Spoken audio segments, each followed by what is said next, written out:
네, 시청자 여러분 안녕하십니까. 박희준의 경을 치다 박희준입니다. 산업의 쌀 하면 다들 아실 겁니다. 바로 철강업을 가리키는 표현인데요.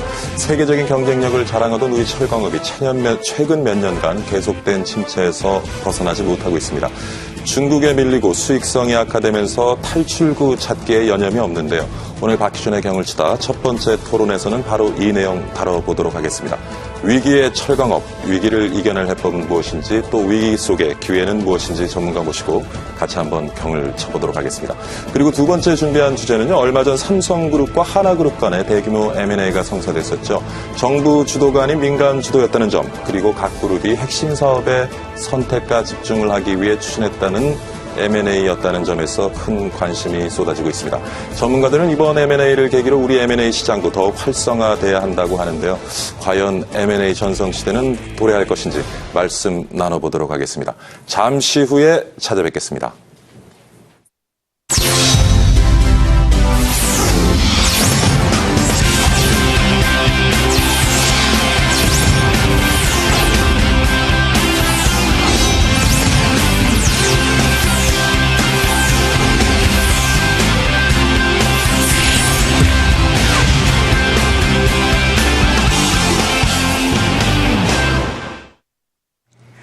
네, 우리나라의 핵심 산업인 철강업이 맥을 못 추고 있습니다. 이제는 위기라는 말까지 나오고 있는데요. 국내 주요 철강회사 실적이 2011년에서 2012년을 기점으로 급격히 떨어졌고, 업계 1위와 2위에 포스코와 현대제철마저 지난해 영업이익이 반토막 나면서 위기감이 더욱 커졌습니다. 포스코는 2011년 영업이익 4조 3,304억 원에서 2013년 2조 2,151억 원으로 반절이 났고요. 영업이익률은 11.1%에서 7.8%로 떨어졌습니다. 올해 상반기 매출과 영업이익도 지난해 동기간 대비 감소했는데요. 이렇게 현대제철도 2011년 1조 3,067억이었던 영업이익이 2013년엔 7,166억 원으로 급감했습니다. 그나마 포스코와 현대제철은 사정이 나은 편입니다. 동국제각은 2011년 2,090억 원의 영업이익을 냈으나 2012년부터는 대규모 적자를 내고 있는 상황인데요. 상황이 이렇다 보니 철강업계에선 차라리 제품을 안 파는 게 낫겠다라는 소리까지 나오고 있다고 합니다. 지금의 부진을 딛고 거듭나기 위해선 담금질이 필요한 때인 것 같습니다. 지금부터 경을 쳐보도록 하겠습니다. 스튜디오 나와주세요. 네, 김종현 캐스터 잘 들었습니다. 자, 철강업 위기와 그 해법은 무엇인지 오늘 경을 쳐보도록 하겠습니다. 오늘 나와주신 분은요, 고려대학교 신소재공학부 이준호 교수입니다. 어서 오십시오, 교수님. 네, 안녕하세요. 반갑습니다. 네, 그리고 포스코 경영연구소의 박찬욱 수석연구위원 나오셨습니다. 안녕하십니까? 네, 안녕하십니까? 예. 조금 전에 잠깐 살펴보기는 했는데, 철강 산업 갈수록 좀 어려워지는 것 같고요. 물론 장기적인 경제 침체 영향이 있겠습니다만은 우리 철강업 산업 자체의 경쟁력도 조금 문제가 있지 않나 싶은데 언제부터 이런 위기론이 대두됐습니까? 실제로는 아까 서두에서 말씀하신 예. 것처럼 한국 철강업은 지속적으로 발전하는 추세에 있었습니다. 그런데 이런 지속적인 발전은 주된 영향은 중국의 급성장에 있었다라고 볼 수 있습니다. 그래서 최근 들어서 중국의 성장률이 둔화되면서 예. 한국 철강업의 위기도 같이 찾아왔다라고 볼 수 있을 것 같습니다. 그러니까 수요가 좀 줄어들었다는 말씀이시군요. 예, 실제로 철강 산업이라고 하는 것이 다른 부품 소재 산업의 근간이 되게 됩니다. 따라서 우리나라에서 이제 가공해서 그것을 판매하는 산업들도 중국의 영향을 받을 수밖에 없고, 그렇게 되다 보면 자동적으로 우리나라의 기간 산업인 철강 산업에 있어서도 수요가 줄어들 수밖에 없는 그런 구조로 되어 있다고 볼 수 있습니다. 수요가 줄어들기 때문에 또 국내 철강 산업 어려움을 겪는 점이 있는데, 우리 철강 산업 자체의 경쟁력은 어떻게 보십니까? 철강 산업 자체의 경쟁력에서 이 원가 경쟁력이나 또는 제품 기술 경쟁력 두 가지로 나눠볼 수 있겠는데, 그런 면에서 봤을 때 아직까지 그 제품 경쟁력에 있어서는 상대적으로 우위에 있었지만 원가 경쟁력에 있어서는 지금 중국 미국이 워낙 빠르게 추격해 왔고, 그래서 오히려 가격 경쟁력 측면에서 시장 가격 측면에서는 중국산이 한 10% 정도 싸게 판매되는 상황이 있고요. 다만 이제 가성비라고 해서 이제 가격 대비 성능으로 본다면 아직은 그래도 한국 밀이 좀 더 우위에 있다 이렇게 볼 수 있겠습니다. 지금 말씀하신 것처럼 이제 그 중국 업체들의 또 추격이 문제인 것 같은데, 그럼 중국 업체들의 기술력은 어느 정도가 있는지요? 실질적으로 중국이 철강공업 12차 5개년 계획이라는 예. 국가주도적인 사업을 하면서 계속해서 이제 고부가가치 제품을 만들기 위한 노력들을 기울이고 있습니다. 예. 최근에 들어서는 특별히 이제 자동차 강판이라든지 또 에너지 재료로 쓰게 되는 실리콘 강판이라든지 하는 부분에 있어서 우리나라 철강 제품에 거의 근접한 수준까지 쫓아왔다라고 볼 수가 있는데요. 예. 최근에는 이제 바오스틸 같은 경우에서 한국에 합작 회사를 설립을 해서 한국 GM에 물품을 납품한다든지 하는 것들을 통해서 우리나라의 공세를 강화하고 있는 실정입니다. 지금 글로벌 시장에서 우리 업체들의 시장 점유율은 한 어느 정도 됩니까? 지금 동남아를 예를 든다면은 일본산이 동남아 전체 수입량이 한 5천만 톤 됩니다. 예. 그 중에서 일본산이 40% 정도 되고 예. 중국과 한국이 각 한 20% 정도. 예. 그러니까 동북아 3국이 동남아에서 한 80% 이상의 시장 점유율을 가지고 있고요. 예. 그다음에 세계 전체 조광 생산 규모에서 본다면 중국이 한 절반 정도 시장을 점유하고 있고 한국은 예. 아직 뭐 거기에 비하면 상당히 작은 양이라고 볼 수 있겠습니다. 중국의 성장이 부쩍 빠른 것 같은데 네. 아까 정부의 어떤 그런 계획적인 사업도 얘기하셨습니다마는 중국의 빠른 성장 배경은 무엇이라고 보십니까? 실질적으로 중국을 방문하신 분들은 쉽게 깨달을 수 있는 것인데 많은 사회적인 인프라들이 그간 한 10년 동안에 걸쳐서 많이 예. 건설이 되었습니다. 우리가 철강하면은 피부에 와 닿지 않는 부분들이 있습니다만 예. 실제로는 도로를 건설한다든지 아니면 건물을 짓는다든지 또 철로를 놓는다든지 또 자동차, 조선 여러 가지 산업 분야에 있어서 기초 소재로 쓰이고 있기 때문에 예. 상당히 많은 양들이 소모가 되게 됩니다. 그런데 그러한 2000년대 들어서 차이나 이펙트라는 효과에 의해서 전 세계적으로 철강업이 한 5%씩, 연 5%씩 성장하는 그런 황금기를 겪게 되었는데 예. 이러한 성장률이 대부분 이러한 중국 사회에 있어서 인프라라든지 사회 시스템을 구축하는 데 들어갔다라고 보시는 것이 맞을 것 같습니다. 정부의 역할은 어땠습니까? 정부의 역할은 아무래도 이제 중국에 있는 제철소들은 대부분 국영 기업에 가깝다라고 예. 보시는 것이 맞을 것 같습니다. 때문에 중국에서는 아무래도 자국 국민들의 생활 환경을 좀 더 높여주기 위해서 정부에서 집중적으로 투자하고 있는 상황이고요. 예를 들어서 우리가 인간이 인간답게 살기 위해서 필요한 철강의 양이 얼마냐라고 예. 했을 때 전 세계 선진국들의 평균 값을 보게 되면 연간 한 400kg 정도의 철을 소모하고 있습니다. 예. 그렇게 본다면 이제 중국의 인구를 생각해 보시면 얼마나 많은 양의 철강이 필요할 것인가를 예측할 수 1인당 400kg. 1인당 400kg 정도가 예. 보통 선진국에서 소모하는 양입니다. 우리나라 같은 경우에는 1년에 한 1000kg을 넘게 소모하고 있습니다. 이 얘기는 우리나라가 전통적으로 예. 그 수출 주도적인 산업 구조를 갖고 있기 때문에 예. 이렇게 많은 철강을 생산하여서 그 생산한 철강을 가지고 여러 가지 부품, 소재 혹은 조선, 자동차 이러한 제품들을 만들어서 해외에 판매하는 그러한 수출 구조를, 무역 구조를 갖고 있다라는 것에 기인할 수 있다고 볼 수 있습니다. 예. 지금 뭐 중국 업체들이 아주 빠른 성장 말씀을 하셨는데 그럼 앞으로 좀 세계 철강 업계가 중국을 중심으로 좀 재편될 가능성이 있다고 보십니까? 이미 뭐 세계 시장의 50%를 점유하는 중국의 양력이 절대적이기 때문에 예. 중국의 구조 개편이 곧 세계 철강업 전체의 구조 개편이 다름 아니다 이렇게 볼 수 있겠는데요. 예. 최근에 중국 야금 공업협회의 원장의 말을 들자면 이 중국 철강업계를 비롯해서 세계 철강업계가 긴 겨울을 나고 있다 뭐 이런 얘기를 했었습니다. 그런 거 보면은 그 긴 겨울은 결국 구조 조정이나 구조 개편을 염두에 고려해야 된다는 얘기가 될 수 있겠고요. 예. 그런 면에서 지금 중국 내에서의 컨솔리데이션, 역내의 통합화가 밀들 간의 통합화가 일어날 뿐만 아니라 예. 역의 밀들과의 이제 통합화가 일어나는 상황이기 때문에 앞으로는 이제 메가 머저가 일어나면서 예. 대형 철강사들 중심으로 구조 개편이 일어날 가능성이 많고 그런 와중에서 이제 살아남을 수 있는 기업들이라고 할 경우는 뭐 이게 일부 특화된 마켓에 중심으로 강점을 가지고 있는 니치 플레이어가 강수 기업으로 살아남을 수 있겠고 또 하나는 이제 영내 시장에서 로컬 시장에서 순수하게 생존하면서 살아가는 작은 로컬 플레이어들이 살아남는 한 3가지 정도의 구조 개편으로 재편되지 않을까 이렇게 보고 있습니다. 지금 구조 개편의 이제 방향을 좀 짚어주셨는데 그렇다면 우리 기업들 앞으로 어떤 경쟁력을 갖춰서 철강 시장에서 어떻게 또 살아남아야 될지 어떻게 보십니까? 실질적으로 대한민국은 그 무에서 유를 창조했다라는 이런 전설적인 얘기들을 많이 하시는데요. 예. 제가 봤을 때는 실제로는 무에서 유를 창조한 것이 아니라 우리가 갖고 있는 여러 가지 장점들이 있습니다. 대표적으로는 먼저 지리적인 우수성이라고 들 수가 있는데요. 예. 우리가 교과서에서도 학생들이 배우는 것처럼 삼면이 바다로 둘러싸여 있다. 예. 이런 것이 굉장히 장점입니다. 제가 수업 중에도 학생들을 데려다 놓고 그 구글 맵을 보여주면서 우리나라가 갖고 있는 지리적인 이점에 대해서 설명을 하는데요. 구글 얼스를 보시게 되면은 우리나라 그 당진 지역, 그다음에 광양 지역, 포항 지역을 보게 되면 수심이 굉장히 깊습니다. 반면에 이제 중국 지역은 우리의 황해 지역이기 때문에 수심이 예. 매우 얕은 그러한 그 구조를 갖고 있는 것을 알 수 있습니다.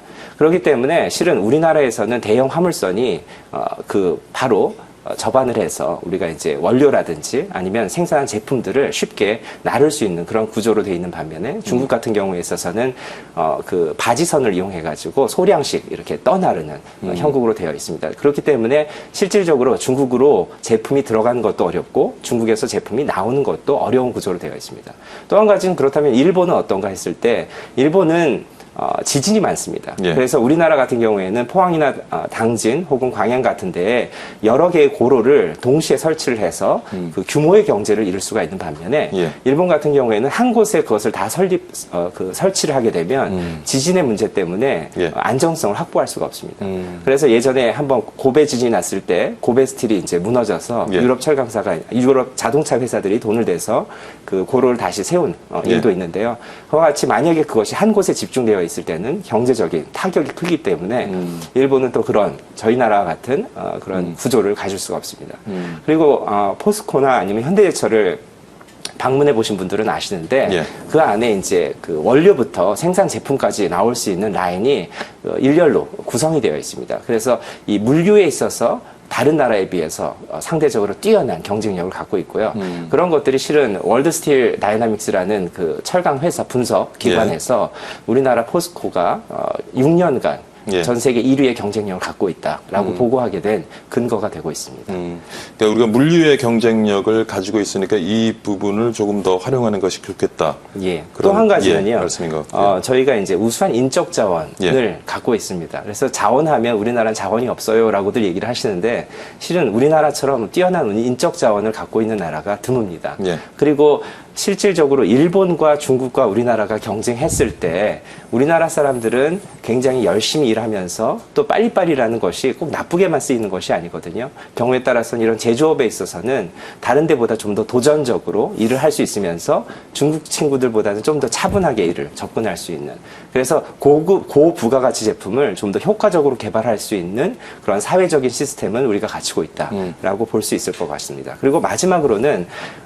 그 FTA입니다. 우리나라 같은 경우에는 영토가 작지만 실은 경제 영토로는 전 세계에서 가장 넓은 경제 영토를 갖고 있습니다. 예. 그래서 철강 제품을 생산하여서 이 제품을 바탕으로 우리가 부품을 가공한다면 아까 말씀드린 것처럼 물류의 문제가 굉장히 중요하기 때문에 그러한 이제 부품들을 만들 수 있는 세계적인 업체들을 우리나라에 얼마나 유치할 수 있을 것인가, 이런 것들이 앞으로의 철강 산업 발전에 있어서 중요한 키가 될 것으로 생각합니다. 예, 기본적인 좀 방향을 짚어주신 것 같아요. 우리가 가지고 있는 물류 경쟁력, 그리고 우수한 인적 자원의 경쟁력, 그리고 FTA 를 활용하는 것이 좋겠다는 말씀을 하셨는데, 조금 더 이제 좀 범위를 좁혀서 그렇다면은 그러한 우리가 우수한 인프라와 인적 자원을 가지고 어떤 방향으로 우리 철강업을 조금 끌고 가야 된다고 보시는지요? 기업의, 아까 말씀하신 것처럼 이제 고부가 가치, 그렇죠.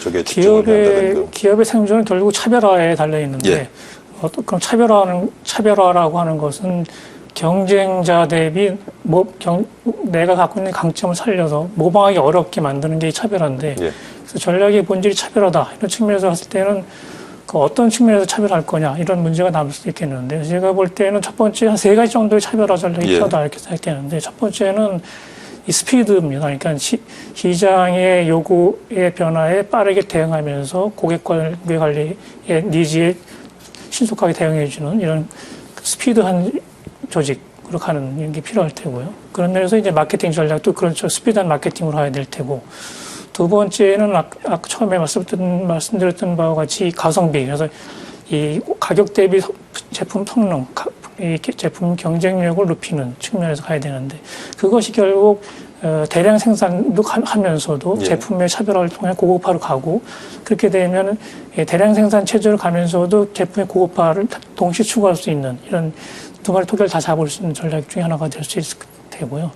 세 번째로는 이제 글로벌 시장을 염두에 두고 우리가 생존해야 되기 때문에 글로벌 이 비즈니스 생태계에서 우리가 갖는 이 브랜드 파워라든지 입지를 예. 강화할 수 있는 이런 전략들이 좀 필요하겠습니다. 좀 차별화를 통해서 고부가가치 제품을 만들어내야 되겠다는 말씀을 하시는데 요즘 융합도 좀 키워드죠? 네. 어떻습니까? 철강업계에서. 철강업계에서 융합 부분 굉장히 이제 중요한 것 같습니다. 예. 왜냐하면 여태까지는 어떻게 철강업계에서 물건을 만들면 예. 그 물건들을 그 고객사가 알아서 예. 그것을 가지고 가공하여서 제품을 만드는 그러한 체제를 갖고 있었다면 앞으로는 실은 고객에서 요구하는 제품들을 철강사가 만들어 주어서 예. 그 고객사가 좀 더 성능을 높일 수 있는 그런 제품을 만들 수 있도록 도와주는 것들이 필요하다고 보입니다. 전 세계에서 지금 그 개발되고 있고 판매되고 있는 철강 제품이 대략 몇 종 정도 될 것으로 생각하십니까? 전혀 아이디어가 없습니다. 전 세계에서 대략 판매되고 있는 제품들이 철강 제품만 한 2,000종이 넘는다고 2,000종. 합니다. 예. 예. 그러니까 그만큼 다양한 조건의 고객사들의 요구가 있는 것이고요. 예. 실은 그 고객사들의 요구들을 우리가 어떻게 만족시킬 것인가에 따라서 실은 그 철강 회사가 갖고 있는 경쟁력을 유지할 예. 수 있는가 없는가가 결정됩니다. 그래서 예를 들어서 지금 포스코나 현대제철 같은 경우에서 EVI라는 제도를 많이 실시하고 있는데요. 이게 Early Vendor Involvement라고 해서 제품을 처음에 개발하는 당시부터 예. 그런 회사들이 같이 공조를 하여서 제품을 개발할 수 있도록 하는 제도입니다. 그래서 예.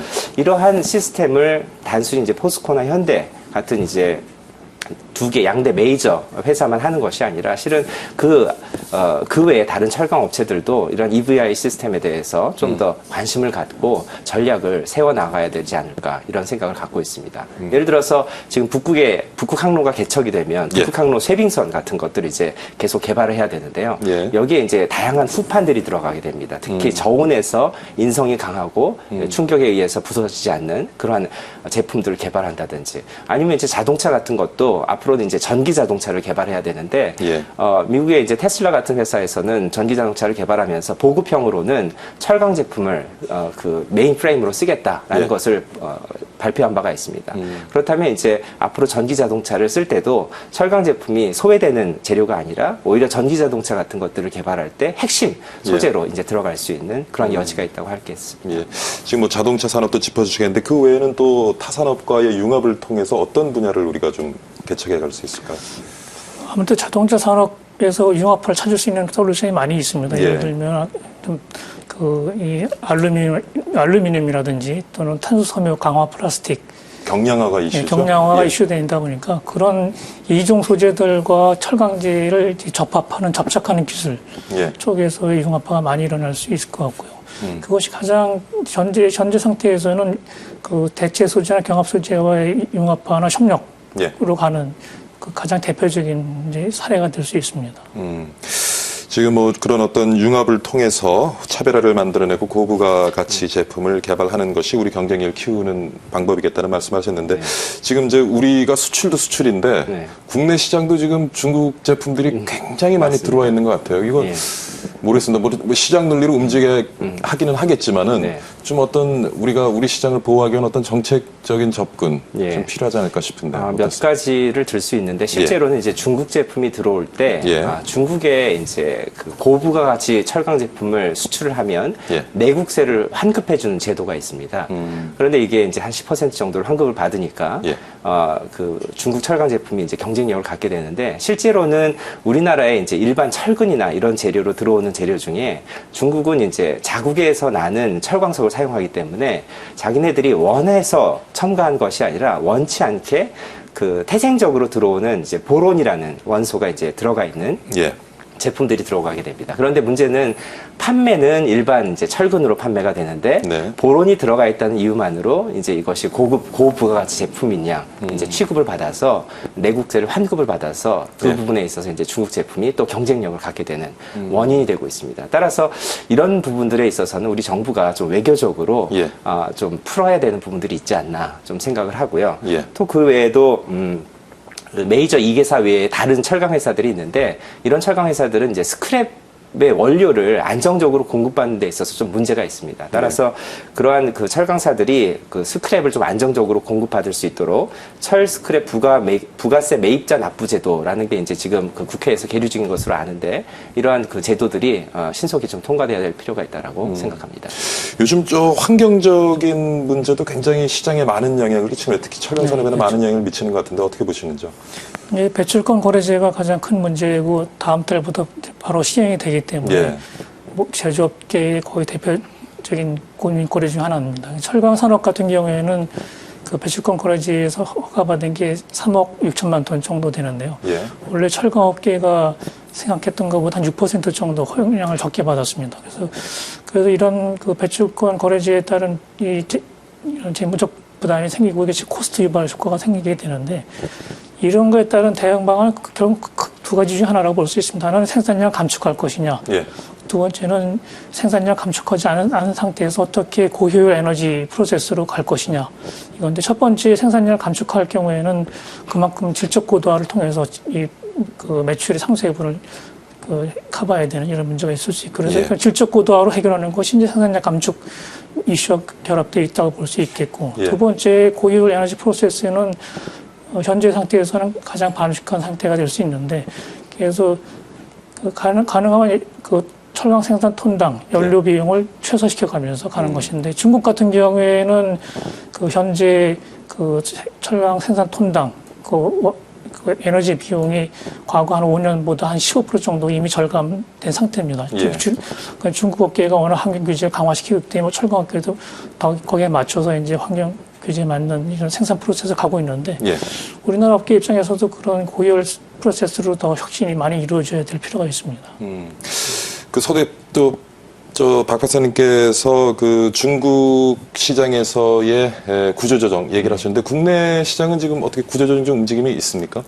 지금 구조조정이 굉장히 크게 일어나고 있죠. 예를 들어서 그 세아그룹이 포스코 특수강을 인수해서 세아베스틸에 매각하고 또 세아가 특수강 합쳐서 연산 한 400만 톤 규모의 이제 특수강 메이커로 이제 급부상하게 되었는데 뭐 또 거의 반대로 이제 현대제철 같은 경우에 있어서는 동부 특수강 인수하고 또 이제 내년에 당진제철소에 이제 한 100만 톤 규모의 특수강 사업을 이제 하게 됩니다.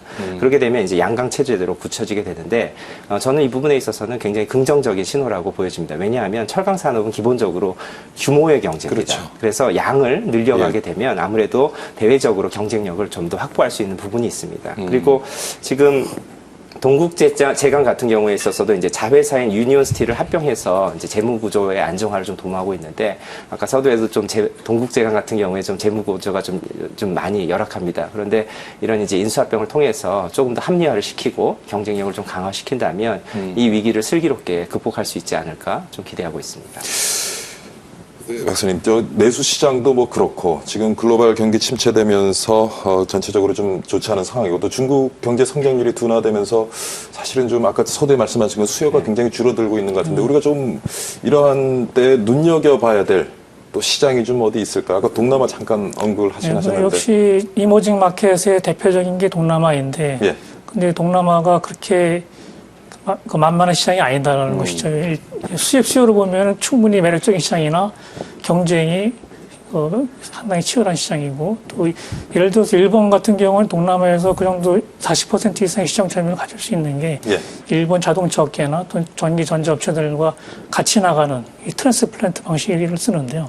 그래서 공동 진출하기 때문에 그 일본만의 그 비즈니스 생태계가 형성이 된 상태고 또 중국 같은 경우에는 유통업 화격의 유통망을 중심으로 해서 그 유통시장을 많이 확장하고 장악하고 있기 때문에 그런 면에서 한국 업계는 이 제조업과의 공동 진출 전략에 있어서 일본을 좀 배워야 되고 또 유통망을 확장하는 이런 전략에 있어서 중국을 배워야 되는데 그러면서 두 가지 측면에서 우리가 중국과 일본을 따라잡을 수 있는 두 가지 키 드라이버를 우리가 아직 같이 갖고 있지 못한 상태고 그렇지만 한국 제품이 갖고 있는 그 가격 대비 고품질, 이 매력도는 여전히 존재하는 것이기 때문에 그런 면에서 여전히 시장의 진입 기회는 존재한다고 볼 수 있겠습니다. 자, 지금 위기에 직면한 국내 철강업에 대해서 이런저런 얘기 나눠보고 있는데 앞으로 전망은 어떻게 보세요, 교수님은 좀? 아까 말씀드린 것처럼 예. 실질적으로 우리나라는 인적 자원이 다른 나라에 비해서 매우 우수하고요. 또 그것을 활용할 수 있는 능력 또한 여태까지 많이 개발하였습니다. 대표적인 예가 이제 파이넥스라는 그 신재선 기술인데 예. 어떻게 보면 기존에 갖고 있었던 용광로 위주의 그 조업 기술을 파라다임을 이제 전환한 국내의 기술이 되겠습니다. 앞으로도 이런 기술들이 좀 지속적으로 좀 개발될 필요가 있는데요. 예를 들어서 우리나라 이제 그 제철소에서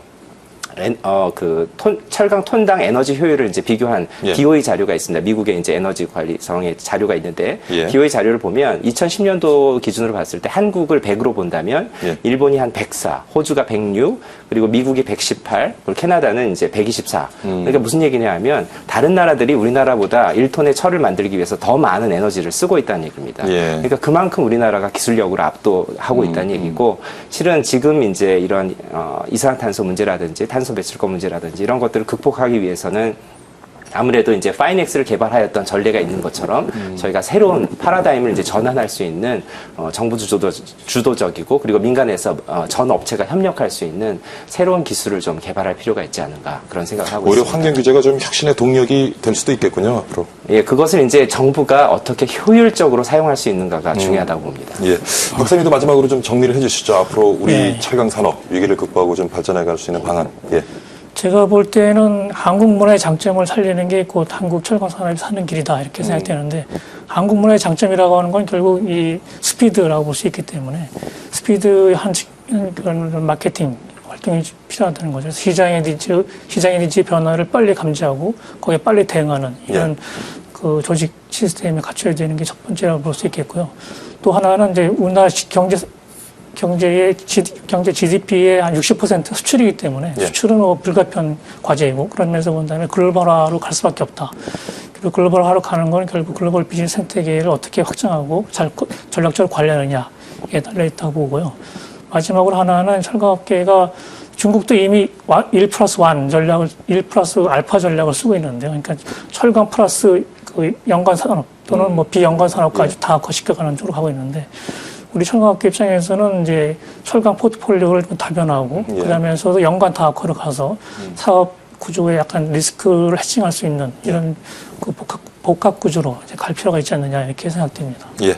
오늘 국내 철강업계 위기 그리고 그 극복 방안에 대해서 고려대 신소재공학과의 이준호 교수 그리고 포스코 경영연구소의 박찬욱 수석연구원 두 분 모시고 이런저런 고민 함께 해봤습니다. 오늘 말씀 감사합니다. 예, 감사합니다. 수고하셨습니다. 네, 그렇습니다.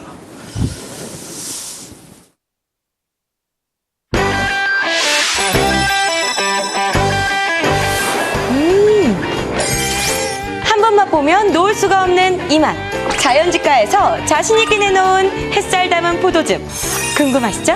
자연직가의 포도즙은 고품질의 상주 고랭지 포도로 정성껏 만들었습니다. 피로회복, 노화 방지, 숙취 해소, 항암 효과까지. 와, 이 자연직가 포도즙은 바로 이 모든 것을 한 팩에 담았습니다. 포도의 씨와 껍질의 영양까지 그대로 담은 자연직가 포도즙이 50팩 한 상자에 33,000원, 55,000원 아닙니다. 44,000원도 아닙니다. 자연직가에서만 만날 수 있는 특별한 최저가 33,000원. 포도알이 살아있는 포도의 영양. 자연직가에서만 만나는 특별한 기회. 지금 전화주세요.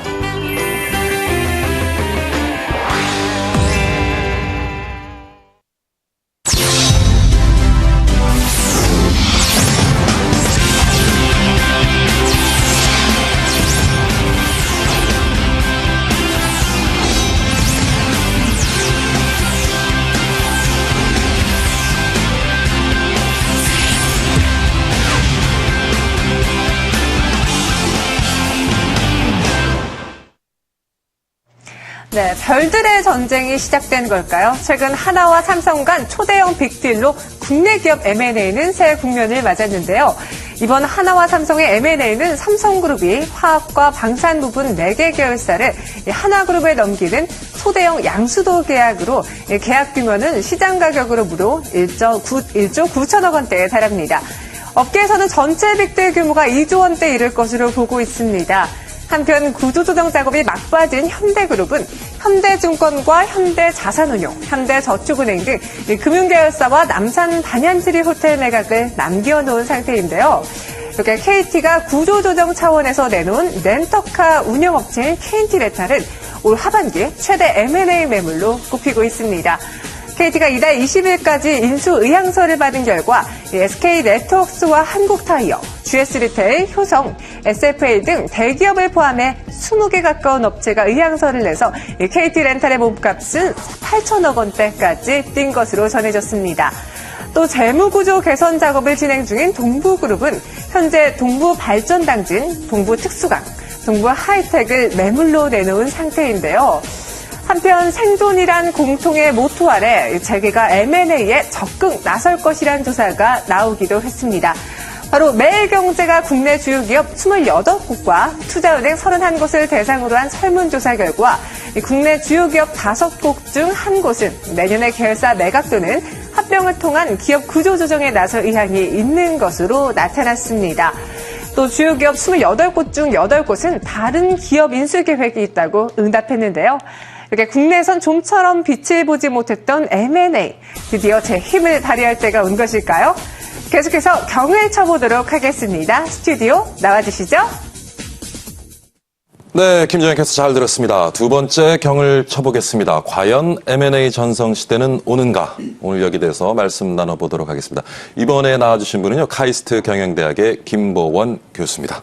어서 오십시오, 교수님. 예, 네, 반갑습니다. 안녕하세요. 자, 조금 전에 이제 뭐 이런저런 내용들을 살펴봤는데, 요번에 좀 그 삼성과 하나 간의 M&A가 주목을 받는 것은 정부 주도가 아니라 이제 민간 주도였다는 것인데, 교수님은 어떤 관점에서 보고 계십니까?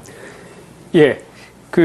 지난달 26일에 이제 큰 뉴스가 발표가 됐죠. 그래서 삼성하고 이제 하나 간에 이제 큰 빅딜이 이루어진 것으로 발표가 됐는데, 아까도 잠시 소개가 됐습니다만은 삼성에서는 그 방산 부문하고 그 다음에 석유화학 부문을 하나 쪽에 넘기는 그런 빅딜입니다. 그래서 이게 사실은 97년 우리 IMF 때 삼성에서 그 그룹 차원의 빅딜을 한 이후로 처음 있는 패키지 빅딜이라 그래서 많이 이제 관심을 받았죠. 그래서 여기에 대해서 이제 여러 가지 긍정적인 시각들이 좀 있는 것 같습니다. 예를 들어서 첫 번째 삼성의 입장에서 보면은 이제 주력 사업이라고 할 수 있는 전자라든지 금융 쪽의 뭐 보험이라든지 그런 데 이제 집중하고 지금까지 비주력 사업이었던 부분을 어떻게 보면은 그룹에서 좀 제거한다는 그러한 측면에서 앞으로 핵심 역량에 좀 더 치중할 수 있지 않을까라고 하는 측면이 있고요. 그 다음에 하나 입장에서 본다면은 이제 그 기존의 방산 쪽하고 화학 쪽이 있었기 때문에 어떤 면에서 보면은 어느 정도 시너지도 기대할 수 있을 것 같고 그 다음에 규모의 경제를 누릴 수 있다라고 하는 측면에서 그 다음에 이제 재계 서열상으로도 상당히 올라가서 어떻게 보면은 재계에서의 어떤 위상이라 그럴까요? 그런 것들이 좀 강화되지 않는가. 그래서 이제 긍정적으로 보는 시각들이 좀 있는 것 같습니다. 그런데 사실은 또 긍정적인 시각 말고 거기에 대해서 약간 이제 좀 부정적인 시각도 있는 건 사실이에요. 어떤 점이 있을까요? 그래서 사실 그 빅딜이 발표됐을 때 시장에서의 반응은 부정적이었습니다. 그래서 삼성이라든지 하나의 주가가 전반적으로 좀 그 내려가는 그런 모습을 보였고, 특히 이제 삼성 테크윈 같은 경우에는 거의 뭐 20% 가까이 주가가 빠지는 그런 걸 보여서 시장에서 이제 많은 투자자들은 이러한 빅딜에 대해서 조금 이제 우려하는 어떤 그런 측면이 우려했을까요? 있지 않을까 그렇게 보는데요. 예를 들어서 과연 이 두 개의 그 그룹이 이렇게 구조조정을 하게 되는데 이것이 구체적인 효과가 나올 것이냐. 예를 들어서 이걸 함으로써 삼성이 그야말로 핵심 역량을 더 강화할 수 있을지, 아니면은 하나 입장에서는 뭐 규모의 경제라든지 아니면 시너지 효과가 정말 발휘될 것인지, 거기에 대해서 사실 굉장히 많은 불확실성이 아직 존재하기 때문에 그게 아직 해소되지 않았다. 이제 그런 측면이 좀 있고요. 그 다음에 이제 이러한 빅딜의 절차적인 문제에 대해서 이의를 제기하는 그런 목소리들도 사실 내부에서의 있습니다. 반발도 좀 있었던 것 같고요. 그렇죠. 지금 말씀하신 것처럼 예를 들어서 테크윈 같은 경우에는 직원들이 굉장히 여기에 대해서 이제 그 반발을 하는 그런 모습도 보이고 있는데 예. 그런 것들이 결국은 이런 M&A가 성공하는데 부정적인 요인으로 작용할 가능성이 크겠죠. 그래서 그런 면들이 있고, 그 다음에 또 어떤 한 시각에서는 이제 과연 이게 그 경영 외의 요인이 개입되지는 않았겠느냐. 예. 예를 들어서 이제 삼성 같은 경우에는 이 부회장이 지금 경영 전면에 나서면서 뭔가 이제 리더십을 좀 발휘하고 예. 과감한 의사결정을 해주는 모습을 보여줘야 될 그 타이밍이 아닌가, 이제 그런 시각도 있고. 예. 그 다음에 하나 같은 경우에는 이제 김승현 회장이 아직 경영에 복귀하지 않은 상태에서 예.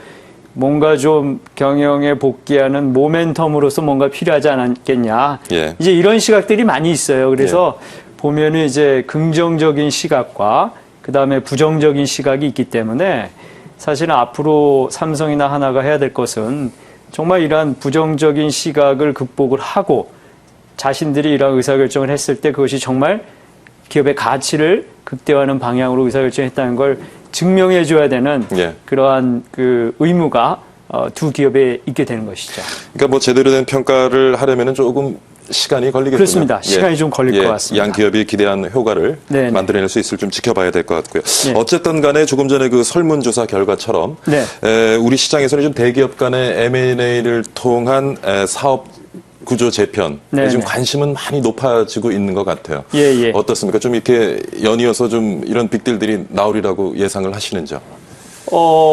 이게 보면 이제 정부에서 예. 지난 3월 달하고 5월 달 M&A를 활성화시키기 위한 정책을 많이 내놓습니다. 예. 그게 어떻게 보면 정부의 그 큰 정책적인 흐름하고 맞는데, 왜냐하면 우리 정부가 지금 앞에 가장 중요하게 내세운 게 이제 창조 경제 아닙니까? 예.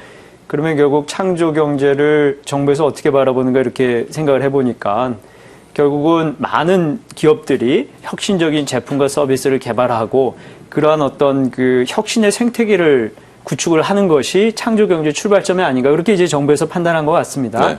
그런데 지금까지 우리가 M&A 시장이 그렇게 활성화되지 않았기 때문에 그런 것들을 갖다 활성화시키기 위한 여러 가지 그 금융 쪽에서의 정책, 예. 뭐 펀드를 조성을 한다라든지 아니면은 금융 시스템에 있어서의 제도 개선을 한다라든지, 그래서 정부에서 일단 굉장히 장려를 하는 모습을 보이고 있어요. 예. 정책적으로. 더군다나 이제 중소기업 간의 M&A에 대해서 굉장히 공을 들인 게 아닌가. 예. 그래서 일단은 정부 정책적인 측면에서 보면은 M&A가 그 계속 이루어질 수 있는 환경은 조성되고 있다라고 보고 있고요. 예. 또 하나는 이제 그 우리나라 대기업들이 IMF 이후에 구조조정을 한때 많이 좀 했었죠. 정부 주도로 했었죠. 예, 정부 주도로 좀 뒷말도 했는데, 많았고. 예, 예. 뒷말도 많았고 그랬지만 어쨌든 뭐 예. 나름대로는 효과가 있었다 봅니다. 근데 최근에 들어오면서 이제 그런 것들이 좀 많이 희석되고 예. 과거의 기억이 다 잊혀지는 거죠. 그러면서 우리나라 그 재벌의 어떤 좀 부정적인 측면이었던 뭐 흔히 말하면 문어발식 확장이랄까요. 예. 그런 것들이 과거가 한 10년 동안 계속 많이 좀 진행이 된 건 사실입니다.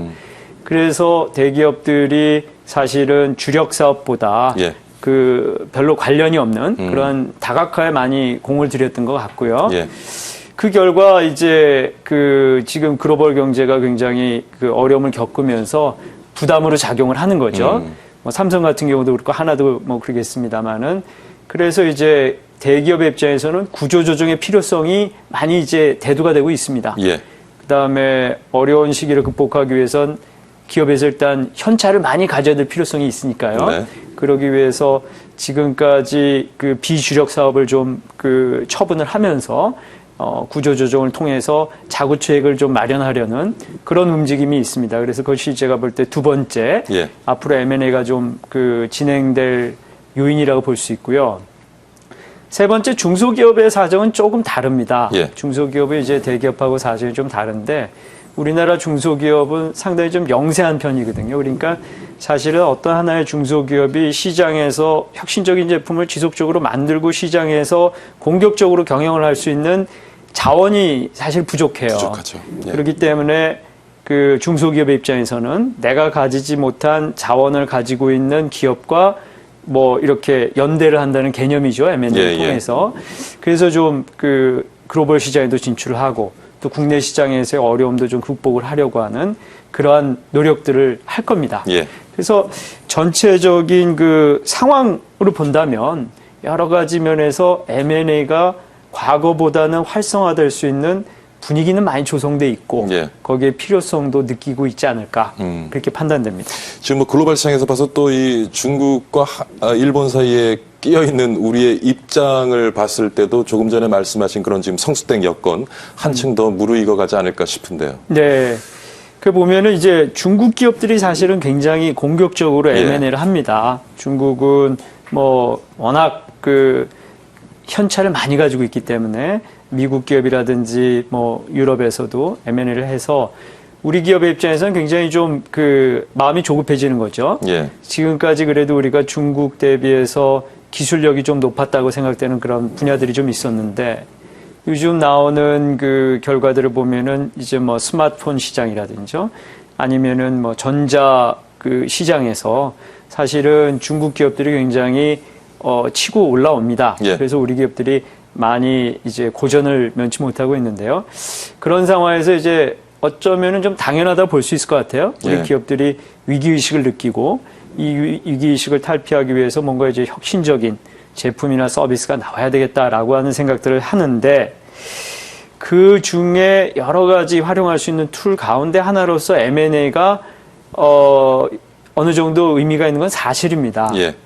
그러나 제가 그 강조하고 싶은 것은 M&A가 유일한 수단이냐 그렇게 생각하면 그건 굉장히 위험하다는 거죠. 예. 우리가 이제 M&A에 대해서 좀 더 논의를 하면서 그 M&A의 본질적인 문제점까지도 좀 한번 논의가 되겠습니다만은 저는 우리 기업이 중국 기업의 어떤 추격을 따돌리고 그야말로 이제 선진 기업들을 추월할 수 있기 위해서는 기술 혁신을 하고 새로운 제품과 서비스를 끊임없이 창출해 내야 된다라고 하는 것은 당연한 명제예요.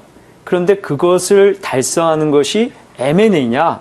M&A만 그것을 가능하게 할 것이냐? 그건 아니라는 거죠. 그러나 이제 M&A를 통해서 그러한 목적을 달성할 수 있는 가능성을 높이려고 하는 노력은 의미가 있겠다. 그렇게 생각합니다. 지금 뭐 중국과 일본 사이에 끼인 그런 샌드위치 신세를 벗어나기 위해서 우리 좀 시장을 좀 구조조정할 필요도 있겠고 그리고 지금 엔화가 약세이니까 또 네. 기술력을 가진 일본 기업을 인수합병하는 또 기회도 될 수 있지 않을까 싶은데요. 그럴 가능성도 있는데요. 근데 예. 일본은 굉장히 좀 독특합니다. 아마 일본 같은 경우에는 중소기업 또 이제 역량 있는 중소기업이 많이 있는데 예.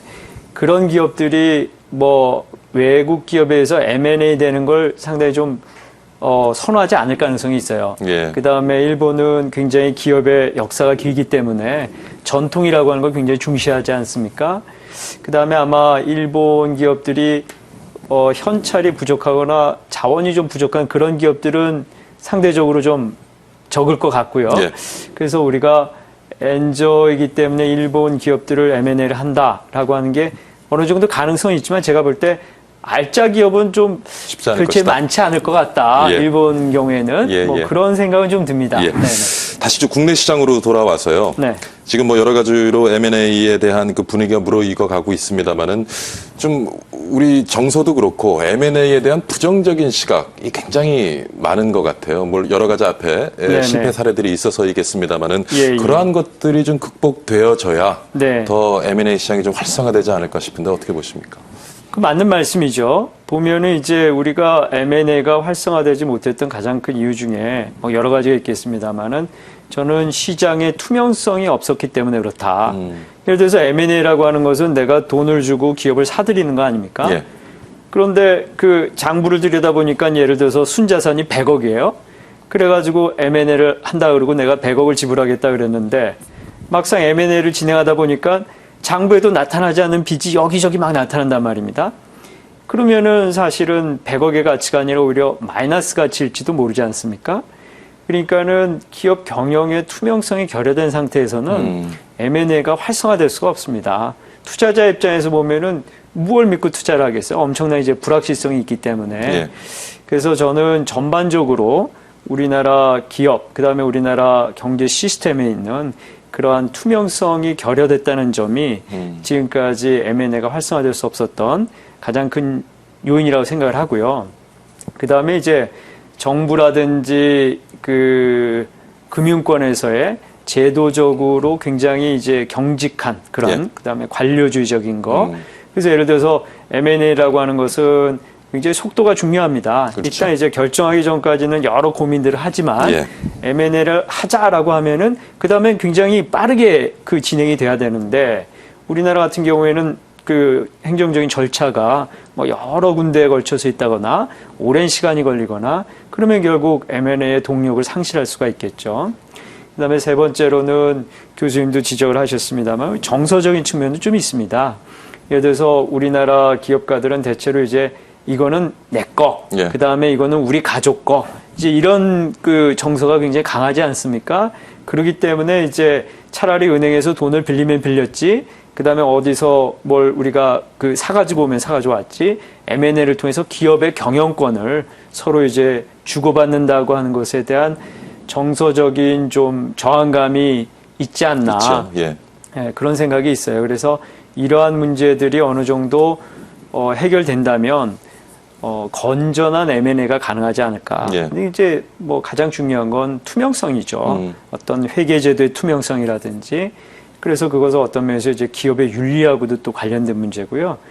사실은 이제 M&A 그 자체도 M&A만 딱 떼놓고 제도적으로 개선할 수는 없고요.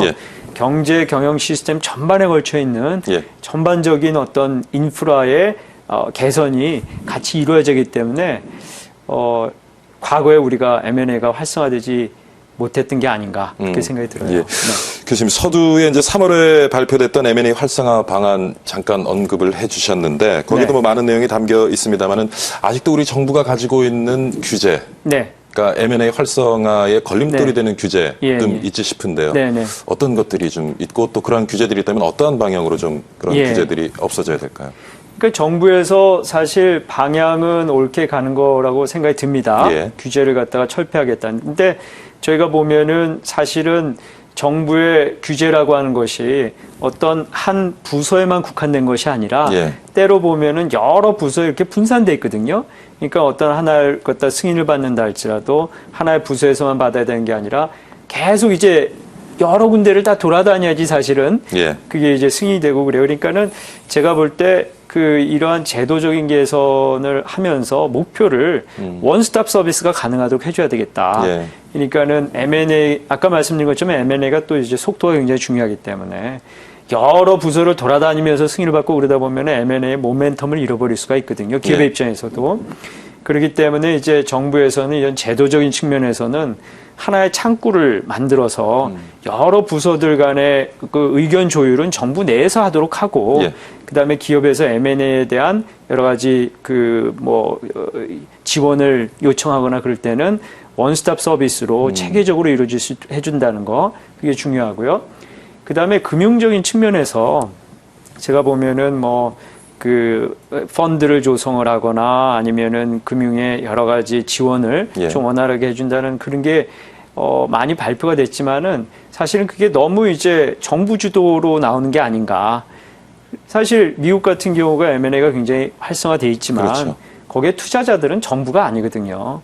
그 벤처 캐피탈리스트들은 전부 이제 개인이 하는 건데 그러면은 미국에서는 왜 정부가 개입하지 않더라도 그러한 자본이 M&A를 활성화시키는데 자유롭게 움직일 수 있느냐 그걸 좀 연구해 봤으면 좋겠어요. 그러니까 우리가 너무 정부가 정책을 입안을 하고 그것을 일방적으로 끌고 가는 것이 아니라 민간의 참여가 이루어질 수 있도록 분위기를 조성을 하고 인프라를 구축하고 그다음에 뭐 교육이라든지 이런 걸 통해서 전체적인 환경을 개선하는 데 정부가 노력할 필요가 있다. 구체적인 어떤 제도를 위반하는 것보다는. 그래서 그런 부분에서는 아직도 미진한 부분이 있으리라고 판단이 됩니다. 조금 전에 교수님 벤처 캐피탈 말씀을 하셨습니다만 대기업 간의 인수합병도 인수합병이지만 뭐 요즘 창조경제 얘기를 많이 하니까요. 좀 이렇게 벤처 기업과 대기업 간의 인수합병이 좀 활성화가 되면 참 그 혁신 생태가 참 만들어지는 데 도움이 될 것 같은데요. 그 부분에 대해서 할 말씀 많으시죠? 그 이제 뭐 중소기업 간의 M&A도 있고 삼성이나 하나같이 대기업 간의 M&A도 있고 그다음에 대기업과 중소기업 간의 M&A도 있을 수 있겠죠. 그래서 사실은 미국 같은 경우 IT 분야에서의 M&A는 주로 이제 대기업과 중소기업 사이에 일어나는 겁니다. 예. 근데 굉장히 중요한 것은 대기업의 입장에서 자기 스스로가 굉장히 그 강력한 핵심 역량을 일단 가지고 있어야 되고요. 그리고 그러한 핵심 역량을 시너지 효과를 통해서 좀 보완해 줄 수 있는 예. 그러한 이제 중소기업을 찾아야 되는데 그 경우 주의할 것이 목표가 명확해야 되는 것 같아요. 예를 들어서 애플 같은 경우는 사실은 굉장히 큰 M&A를 잘 안 합니다. 왜냐하면은 스티브 잡스가 이런 얘기를 했어요. M&A와 관련돼서. M&A를 한다는 것 그 자체는 내가 스스로 혁신을 할 수 없다라고 하는 나 스스로의 실패를 인정하는 것이다. 그래서 이제 스티브 잡스가 그런 얘기를 합니다. 그래서 애플의 그 DNA는 예. 사실은 큰 M&A는 안 해요. 그런데 작은 M&A, 아주 그 실리콘밸리에 있는 벤처 기업들은 M&A를 합니다. 근데 예. 그 중요한 기준이 뭐냐 하면은 결국은 애플이 가지고 있는 핵심 역량이 있지 않습니까?